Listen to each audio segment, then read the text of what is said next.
Hello and welcome to UEDAIP Design Thoughts, episode number 5. This time I'll doing something slightly different. I will be talking about melee AI in UEDAIP. I will be talking about custom melee overall, so melee within the confines of the mod. And it will probably be a bit of a shorter episode. We'll take a look at melee AI code, which will also be linked in the description because it's up on GitHub, it's publicly available, you can look at it. And we'll start with a video of me trying to make something similar to the Brood War AI Protoss Zealot Rush that you may be familiar with if you have ever played custom games against the AI. The AI really likes to just make, I think it's like 2 gateways plus some zealots. So we will be trying to recreate this, and what I'll be doing is I will be taking notes whenever I reach the first gate, the first zealot, and when I move out with the zealots, and when I do move out I will also note down the number which I move out with. And we will be doing this because I want to compare that against the AI that is in UEDAIP, and I want to compare that against the unmodded AI from the vanilla game, which will have a bit of a performance enhancement anyway, because I'm going to be testing this with eyes. How do I pronounce that? AISE, I guess, is the best way to pronounce AISE, which is a plugin for StarCraft Remastered, which solves like a lot of AI bugs and gives us some extra AI features. And the reason I'm going to be testing using that is if you don't test with AISE, the AI in Remastered is slightly broken. I won't say that it's like unusable, but it has some issues that make it slower than it were in 1.16.1. So I just want to try testing it the way it's in the environment, like where it's the best, rather than remastered when where it may actually be slower for no reason. So yeah, let's get into it. I have like a video player thingy, hopefully it's going to work well. Obviously I didn't rehearse this like build part that much. I think it's probably not the fastest way you can do this. I know that I miss some timings and I screw around a little bit too much. I'm not sure when to get my forge, because usually the way I envision this build is you have enough leftover minerals to the point where you can get a forge, and you can start researching +1 melee weapons, which kind of sets you up for further aggression maybe if you do damage but don't close out the game. But in UEDAIP, +1 weapons is slightly longer to research for various reasons that maybe we'll get into if I do a melee balance focused episode. So I actually miss the timing on that and don't really use it at all. I think the AI is also playing Protoss, but we'll see that in a moment or two. I'm getting my first gateway, which is going to come online at 1:55. Let's note that down. 1:55 for the first gateway. I start to build my first zealot now. We're going to skip ahead just a little bit. Okay, and the first zealot comes online at 2:20, 2:21, let's say. I get like supply blocked for a very brief moment while now, but it's not a big deal because the next zealot is queued up and I have the next pylon almost ready anyway. I get my second gateway, and then let's skip a bit until I actually have all of them ready. I think I get attacked by the enemy AI with like a small force of 2 zealots, but it doesn't really end up mattering because I have more than them, because I was making a more aggressive build rather than trying to expand. So the zealots like die immediately. Now it's 4 zealots, I think, or maybe 5. It's not like the full on zealot rush in any case, because okay, I remember what happened now. I kind of get forced into moving out slightly more early than I wanted to, uh, because of this, and I didn't want to like waste time chasing this guy around, so I just thought it's probably best to move out immediately, which means that I'm going to have slightly less zealots than I wanted to, but it's probably not going to be a big deal. So let's say that I think I lost 1 zealot, and now I have 8 zealots on the map, which is when I would normally move out. So let's say that around 4 minutes 35 seconds I would have 9 zealots, which I'm going to note down. And then let's compare that to how a UEDAIP melee AI for the Protoss would fare within a similar time frame. What you are going to see in the background now is a replay, because the way to test AI in StarCraft is typically the easiest way to do it is via replays, because like the AI is it's not perfectly replicated. It's better to say that it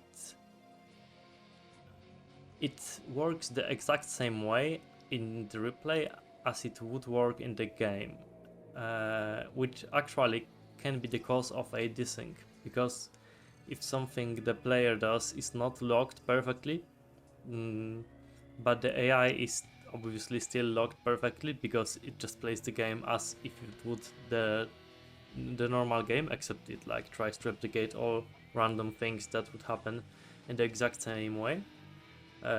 It obviously causes a desync and could potentially make the replay unwatchable.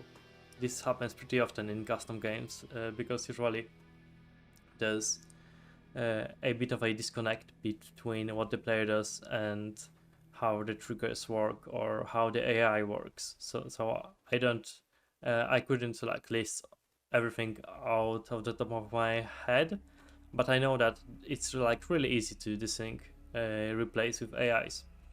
So what you can see in the background is the AI trying to work through its initial couple of minutes, and you will notice that between everything the AI does, I will actually pull the replay back a little bit. Okay, and this is the very start of the game. You can see that even though, okay, let's go back just a little bit more. You can see that it's like 4 seconds into the game before it even starts training the probe. And the reason for that is the AI has a little bit of a delay, or it's not necessarily an intentional delay in like which would be supposed to like make it more fair to players or anything of that sort. It's just the way it's coded, it works in cycles. So it has a cycle of stuff it's going to check, and it rechecks, it goes through that cycle every now and then, every period of time. And because it's not a very fast cycle, it can happen that it doesn't do anything for a couple of seconds. 4 seconds is not necessarily the longest time, but if you have a 4 seconds break between each time you build a probe, it's actually going to amount to a sizable amount of resources. And you can see that this AI is slightly slower than what the player would do. We are going to get to minute 30 in a couple of seconds, and they still haven't started their gate. So I think they're going to be like 10 or 20 seconds behind me, even though they have almost no travel time, because they build their buildings really close to their nexus. So just based on the fact that the AI is doing everything with a small delay, it's going to amount to a bigger delay over time, because like each probe it does with those 3 seconds break is going to add up. It's 3 seconds less of mining per probe, right? And now it's 2 minutes and 3 seconds, which means the AI is 8 seconds late on the gateway. For me, the first zealot came out at 2:21, and here it's going to be delayed by about the same time as the barracks, plus like upwards of 4 seconds. So at the latest, it's going to come out at 2:33. Let's take a look. It's 2:28. So it's 7 seconds later. That's not the worst thing. Obviously, it's still only 7 seconds, but it's 7 seconds in a circumstance where the AI did everything perfectly, where it wasn't interrupted, and it's 7 seconds against a player that's like wasted some time moving to a further area and actually trying to make a wall or something resembling a wall anyway. And you're going to see now that as we get into larger numbers of decisions, so we have more buildings, we have a forge, we can mine gas now, the AI is going to get like progressively worse and at trying to min-max certain decisions. Usually this is even worse in StarCraft because the AI can delay certain things until the most important thing, the thing it considers the most important is done. So that may sound weird. Try to imagine a situation where the AI really wants to upgrade +1 attacks.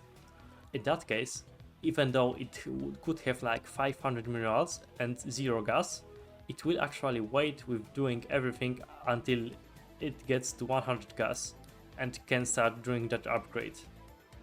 So this results in a lot of wasted time in the unmodded game, especially with expansions, because the AI typically considers expansions as something very important.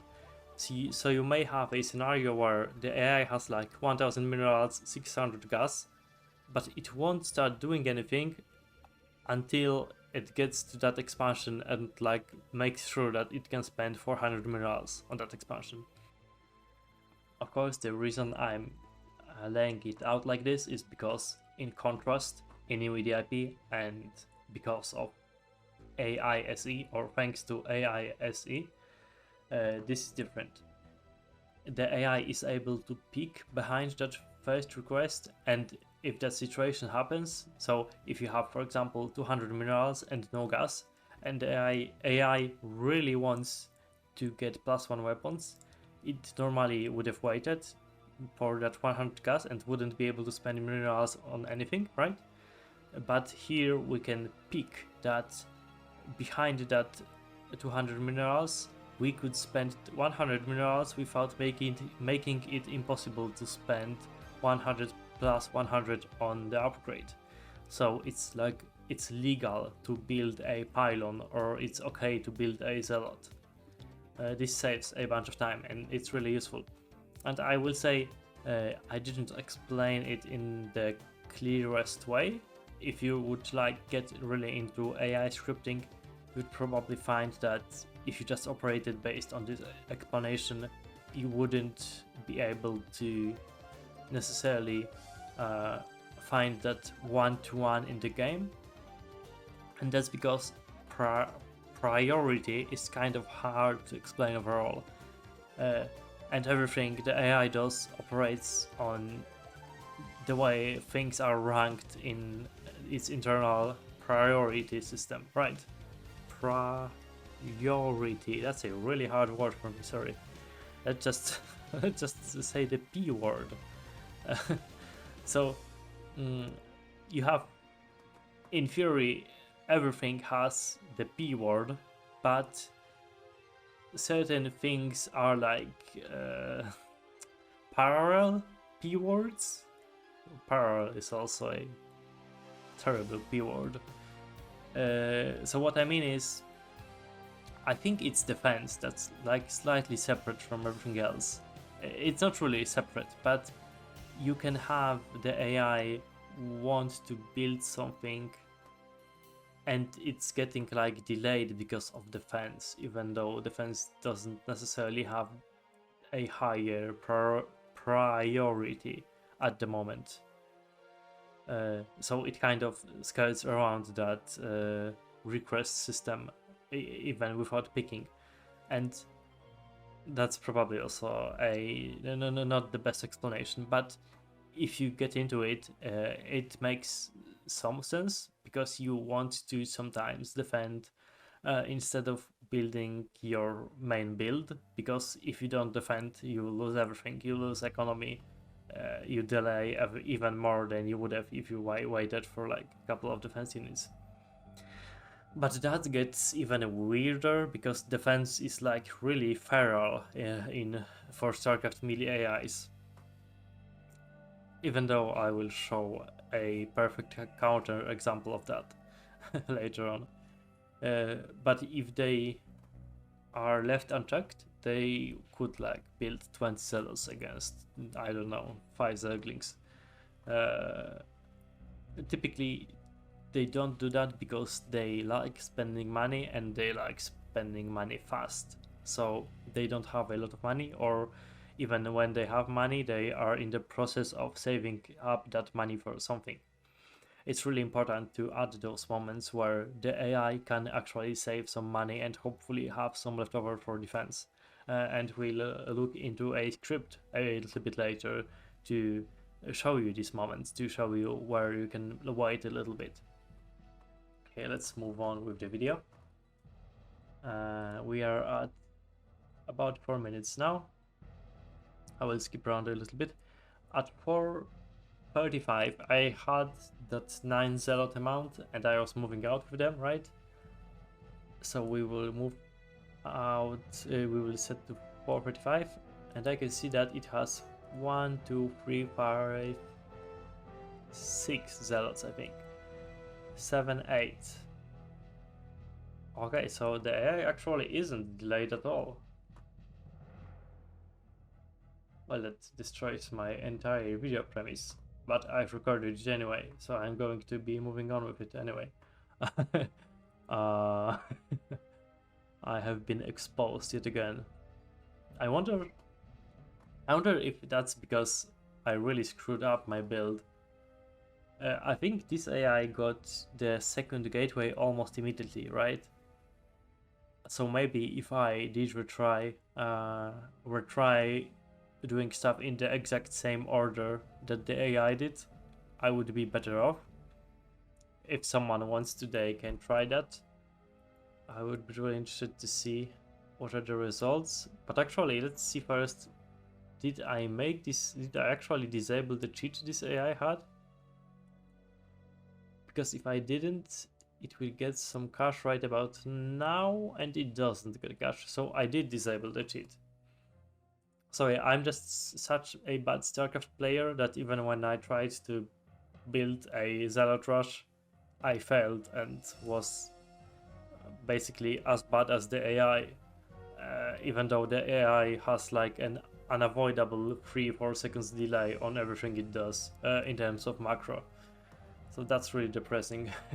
You can see that I make it to do this one cannon. And this is because, like I said, it's really bad at defending. And even though this is like widely unoptimal to build a cannon for defense while you are trying to make a zealot rush happen, I do feel like I have to do this, or else you can like move in with 2 marines after it moves out with the zealots and just kill everything, or like kill all the props, and this gives it a bit of defensive ability. So after it gets up to 12, I think, yeah, it starts moving out. this second AI is also a Protoss that is also doing the exact same thing, because I told it to do the exact same thing.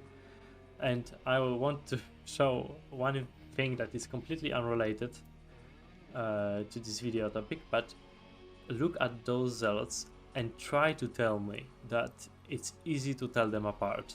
Like, it's easy to tell who they belong to apart. I feel like zealots are the most unreadable unit in the whole of Remastered. It's like nigh impossible to tell who they belong to. It's really annoying to me. Especially with the like toned down colors that you may see in melee matches. Like green versus olive green is actually nightmarish. I think in a second I switch over to vanilla graphics, and I think it's actually easier in SD to tell zealots apart.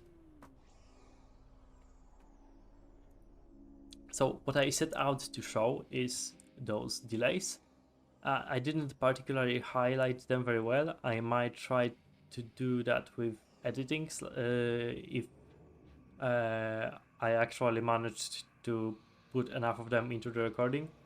But just try to look at what the AI does, and I think you will notice that even when it has the cache to do something, it waits some time, even though it doesn't necessarily have to, right?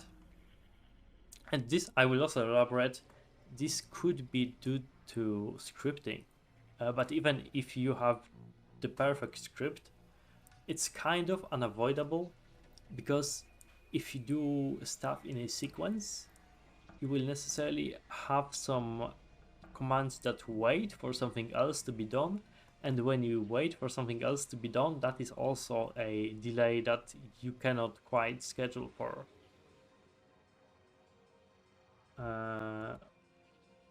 So you may, for example, wait for a certain number of workers or wait for a gateway. And obviously another thing, the AI workers always go back to mine after they do a thing. So when a player can have a worker in a position that's kind of optimal for building, if you like try to build one thing after another, the AI may screw that up, because it could send a worker back and then send it out again. So the rest of this replay isn't super exciting, it's just two AIs fighting each other, though I will say I was kind of surprised by how long blue survived for. Here you see this cannon come into play. It's like really good defensively, it buys blue a lot of time, and it moves enemy AI units away from potentially being baited to go for workers.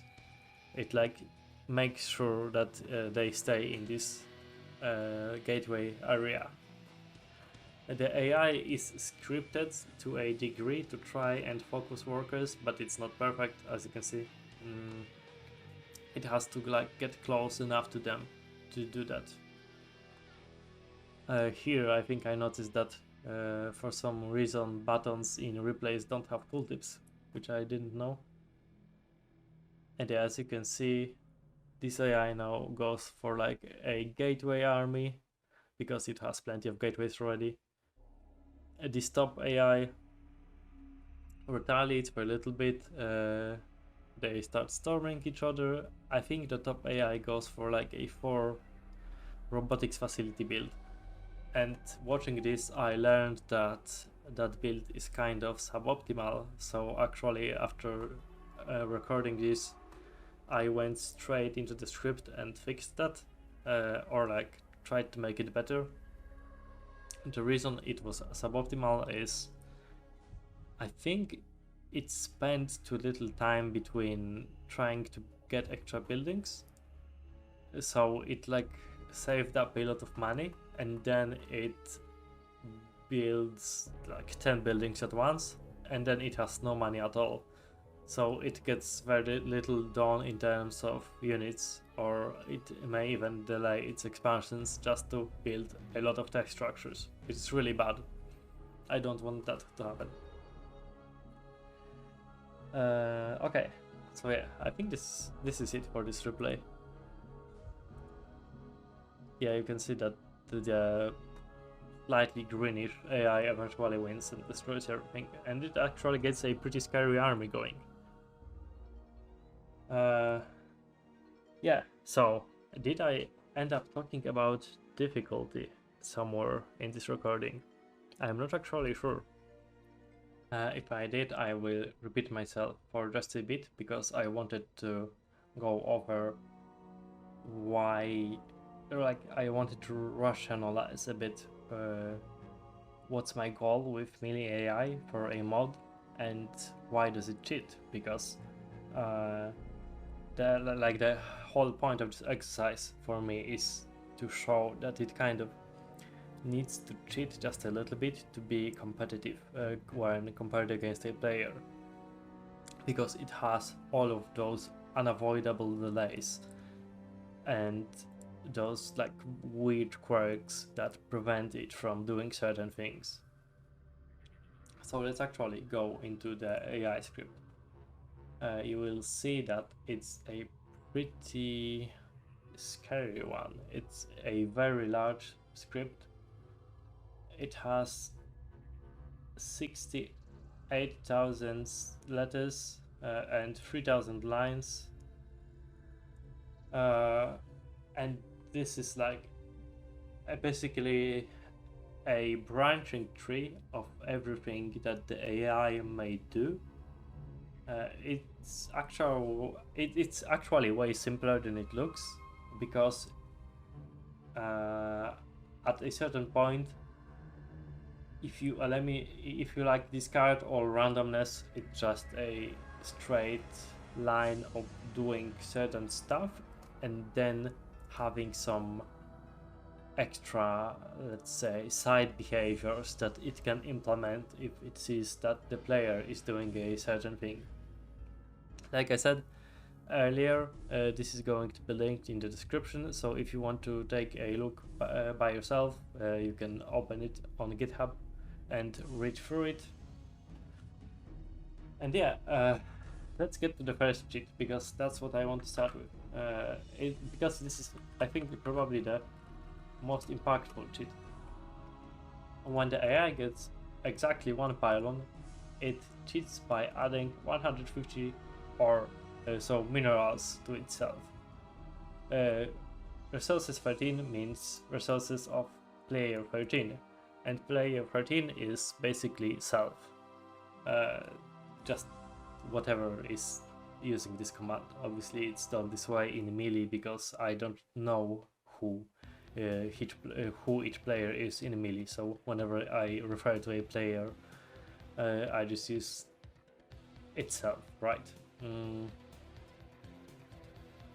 And I wanted to add this cheat because I kept playing against the AI, I guess at times where I was a little bit nimbler, and I kept feeling like whenever I try to do the same thing or a similar thing to the AI, it's just so much slower or so much worse than me that it needs to do it faster early on. And even when it has money to do it faster, it doesn't necessarily do it faster. Because, you can imagine that if I get 9 zealots versus AI 9 zealots, in StarCraft, early on, you can spare a whole lot of micro on those 9 zealots. And because this is a scripted AI, it's not a AI of the type that Broodor API has, where each unit is manually controlled by the program. Here you have like a script that units try to follow, but they don't like get microed, right?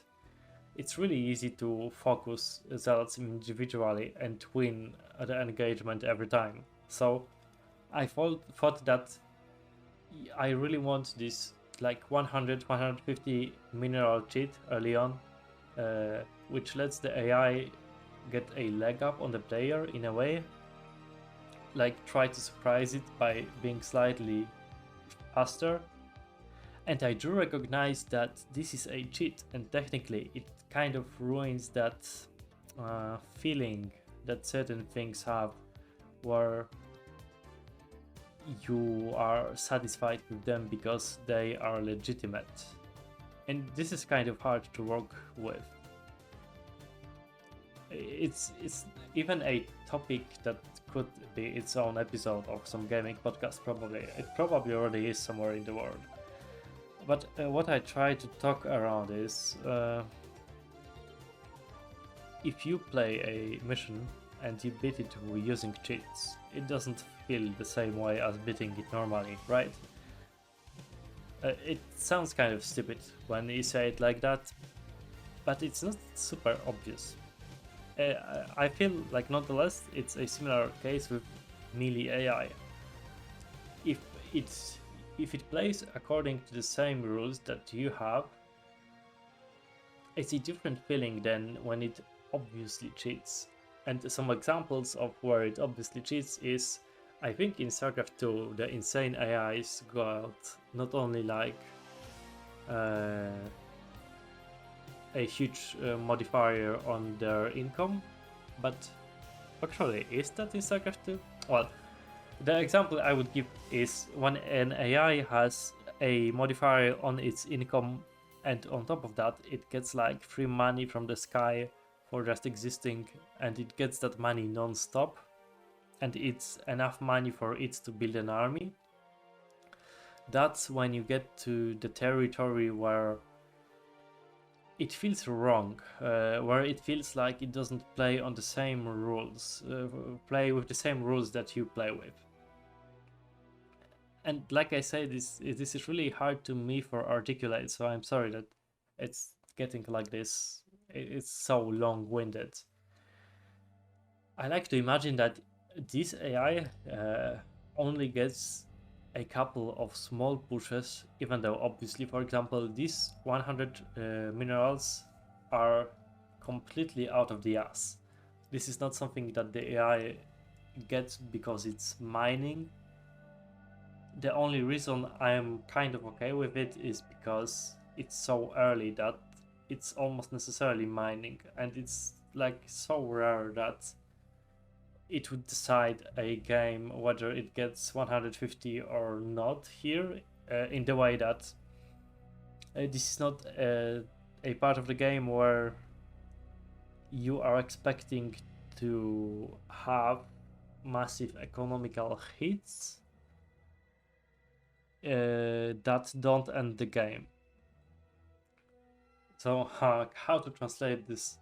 If you had this happen 20 minutes in, where the AI just randomly gets 1k minerals, which is like a comparable amount for the time, it's completely insane. It's really annoying because then, if it's 1k out of the ass, you are already in the state of the game where some bases are mined out, and you want the AI to be worse if you can hit its economy, because you are expecting it to act like a player. So if in that stage I give it free money from nothing, not from mining, but completely from nothing, I feel like it's a betrayal of trust in some degree. Here it's still kind of controversial. I can definitely see how it would be annoying to players, and I do appreciate that this is also a very instrumental part of the game. That normally, if a player got 100 free minerals out of their ass, it could like completely make their build so much more insane than it normally is, right? But this is not a player, and this is not something that's optimized to play the game perfectly. So you can see that I'm trying to get to how this is kind of okay here, just because how suboptimal the AI is. And this is not to say you couldn't try to make a more optimal AI within the framework of StarCraft. I know that in 1.16 Some guys do have AIs that are a bit more competitive, but this is not supposed to be that.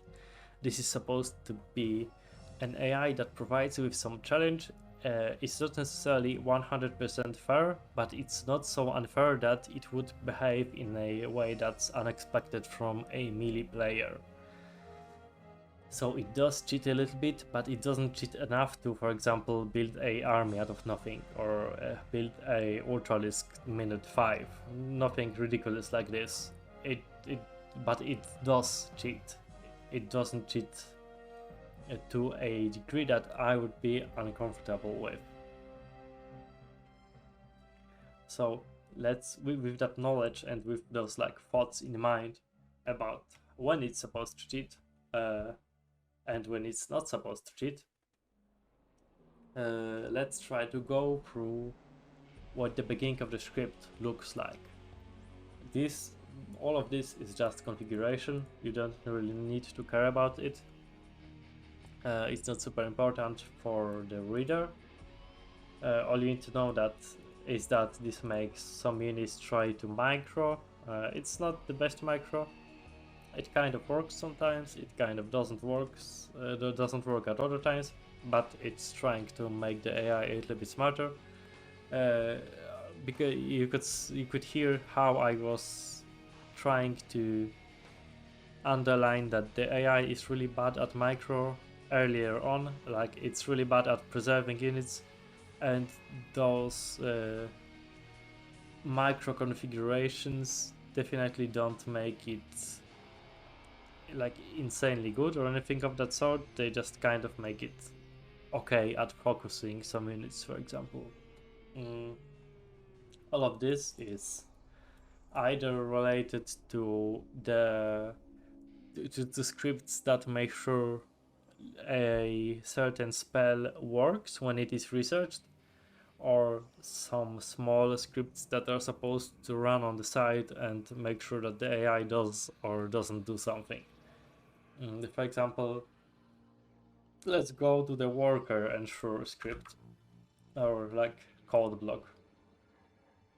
It only exists so that after a certain amount of time, the AI lowers and then removes the worker limit in its main base. Because the assumption is that on melee maps, after some times you will mine out some minerals, so you remove the limit and then revert it to like the base value determined by the game, so that the AI doesn't keep too many workers in that base.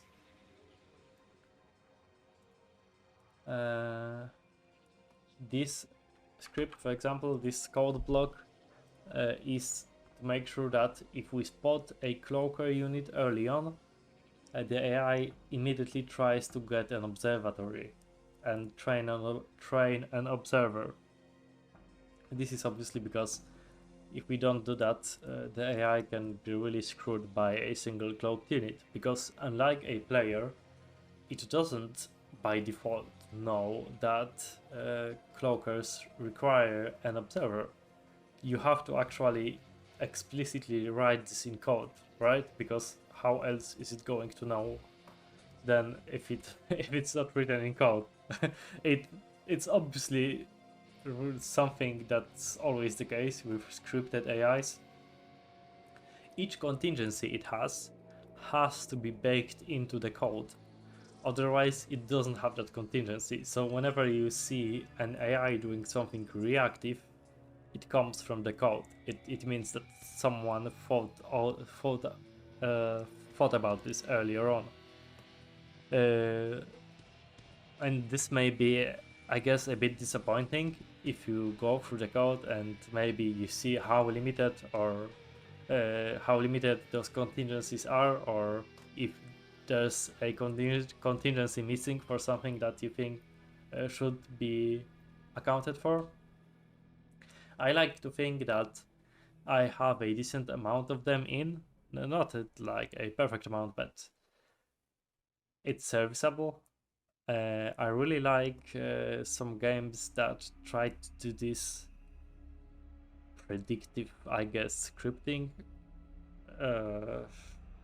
in ways that I could probably never aspire to do. Like, I remember that in Scribblenauts, you could have you could type like really stupid answers to some puzzles. Scribblenauts is a game where you type in a word and whatever you typed gets created in the game if it's a valid word. And if it does get created, you can use it to solve puzzles. And some of those puzzles had solutions that I feel like I could never imagine. But the game was actually made by someone, right? And it was actually scripted by someone. So this means that someone had to spend a whole lot of time on coming up with solutions that don't make any sense at all. And this is really something you have to aspire for when you are making content that is scripted from the backend. You have to aspire for it to be scripted enough to where it's like it surprises players how creative the backend is. It surprises them how much the game is prepared for. I feel like this is like the best feeling you can elicit when making stuff like this.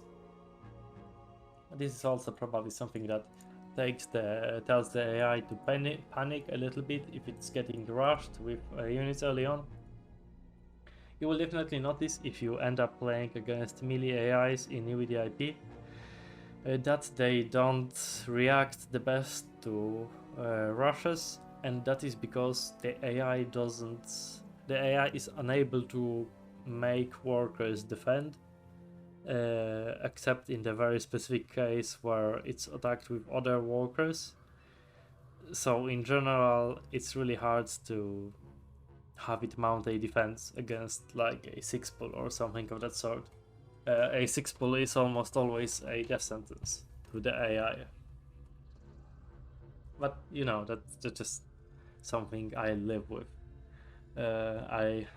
If someone wants to play a melee game against my AIs and they keep like complaining that it's easy to cheese them, ultimately my only answer is that it's supposed to be a challenge to someone that's very good only if they are playing like against multiples of the AI.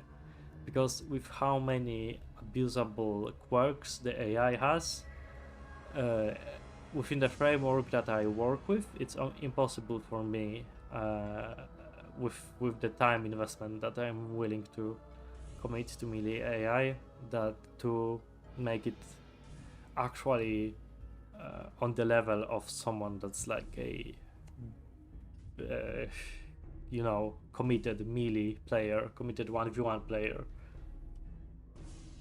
Those defaults are used to tell the AI default numbers of units it can use and units it can defend with. This is that tech stuff I was talking about, where it's told how to use spells. This is for Dark Templars. It tells the AI how to use spells of other races. For Dark Archons, I mean. So when it mind controls a caster of another race, it actually can use them a bit. This is it's pretty funny that this code even exists, but this is in the case that it mind controls a queen that infests a command center, I'm pretty sure. So this is almost never going to happen, but I still try to have some code in case of Dark Archons being amazing.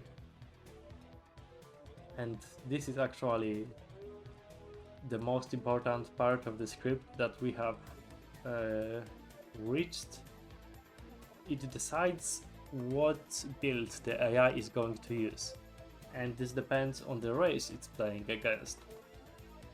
This first block is going to randomize the build used against Protoss. This is against Zerg, and this is against Terran.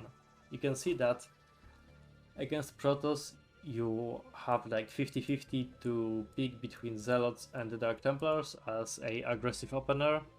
Against Zerg, you always do the Zealot aggressive opener, because Dark Templar aggressive openers don't make sense against Zerg. Versus Terran, you most often do the Dark Templar aggressive opener. And if you don't do the aggressive opener, you have a couple of scripts that you can go through. I had a different approach to making builds for basically each race that I've implemented in melee, which is all races now, but back when I was working on this, I think Protoss might have been the first race that I have completed. So for the Protoss, I wanted to make builds that aren't necessarily taken from competitive, but are instead taken based on their themes, because Protoss have this, in UEDAIP Protoss have this split of Nerazim, Kalai and robotic units.